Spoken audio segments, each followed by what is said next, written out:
هوريكم النهارده احلى مشروب جميل جدا ومنعش وحلو قوي في الحر ده اللي احنا فيه. يعني مكوناته بسيطة جدا وجميلة، والطعم عايزة اقول لكم فظيع، يعني خطير.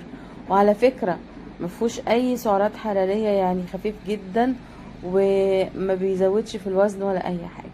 دلوقتي انا هاخد المجات بتاعتي اللي هجهز فيها العصير بتاعي المشروب، وهاخد من العصير الاحمر اللي انا بضيفه اي عصير فواكه مشكلة عندك تستخدميه.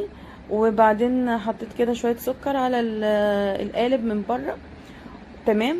دلوقتي خدت معايا بقى شوية من العصير اللي انا عندي ده، كوكتيل فواكه، وبعدين ده بيوريه مانجا، معلقتين في كل مج كده علشان يبقى واخدة من تشكيلة من هنا وتشكيلة من هنا. بصوا الالوان حلوة ازاي.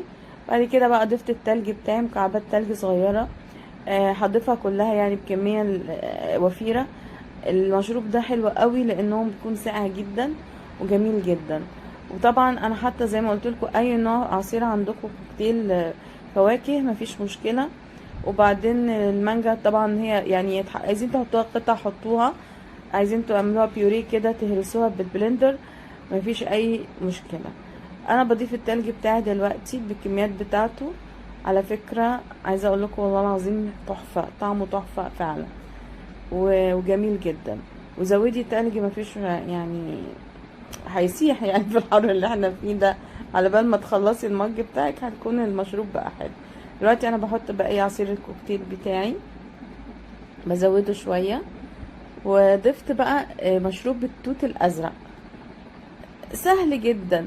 يعني انا ما حطيتش اي ميه غازيه ولا هو مخيط ولا حاجه.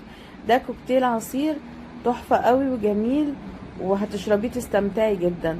مشروب التوت الازرق ده منعش وجميل ومفهوش سكريات عاليه.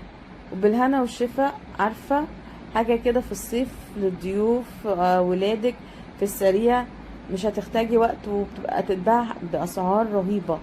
يعني المشروبات الغازية دي بتتباع بأسعار رهيبة بره، وكلها مكونات متوفرة في البيت وبسيطة وسهلة. وممكن تعملي تشكيلات تانية، يعني تألفي طول ما انت قاعدة. انا عن نفسي يعني دي تأليفة انا عملتها، بس طلعت حلوة قوي وجميلة جدا، ما فيهاش اي مشكلة. حاولي تقلبيها بقى في بعضها كده عشان تتخلط.